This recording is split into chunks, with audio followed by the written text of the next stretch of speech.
Welcome, this is Joshua Benoist in Autodesk Product Support. This is video 6 where we're talking about beveled and conical and mitered takeoffs and how they look different between 2008 and newer versions, and why and stuff, and what we can do about it. So here's a brief description of the issue if you want to pause the video and look at it. Alright, so we were just really getting into the nitty-gritty of solutions and stuff. And let's say that I'm in a situation that I really can't change the height of my duct main, and I really do need a 12-inch diameter branch, or a 10-inch or an 8-inch, but I'm getting these square contours here, and it just doesn't look right. So what can we do about it?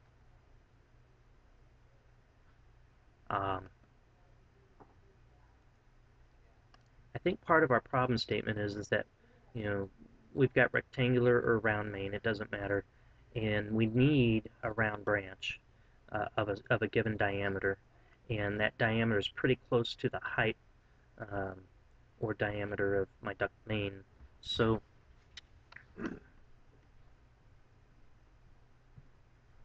you might do something like this. Change this to rectangular, and let's say that you want a beveled takeoff.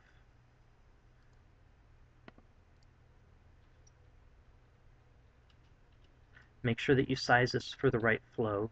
So I know I can't really exceed this height. My duct main is that height. And really, in order to get those tabs in there, you might even need to reduce this down by an inch or two. And so you might need to flatten this out a little bit. So we're going to do the beveled. We're going to come off of this. And I'm going to take that and say delete. I'm going to grab this rectangular tab here and I'm going to say plus.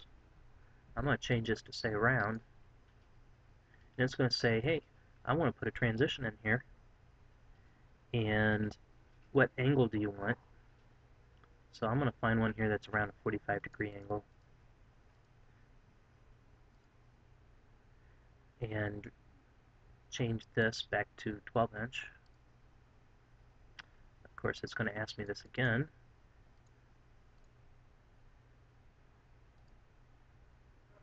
And there we go.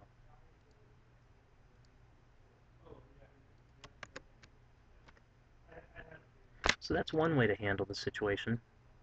Let's look at this in a side view, and I'm going to separate this guy a little bit from the rest of these, and we'll just move this down.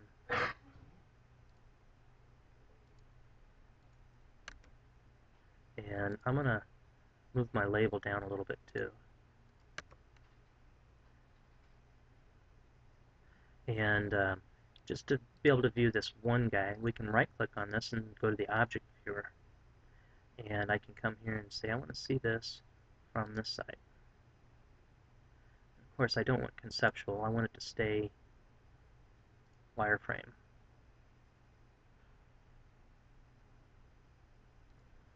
So here, you can see that we've met the height requirements, and we're using a rectangular takeoff.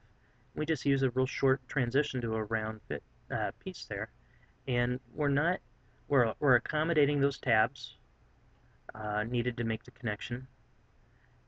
We're still accommodating our airflow requirements, and we're not using too much extra space for the transition fitting.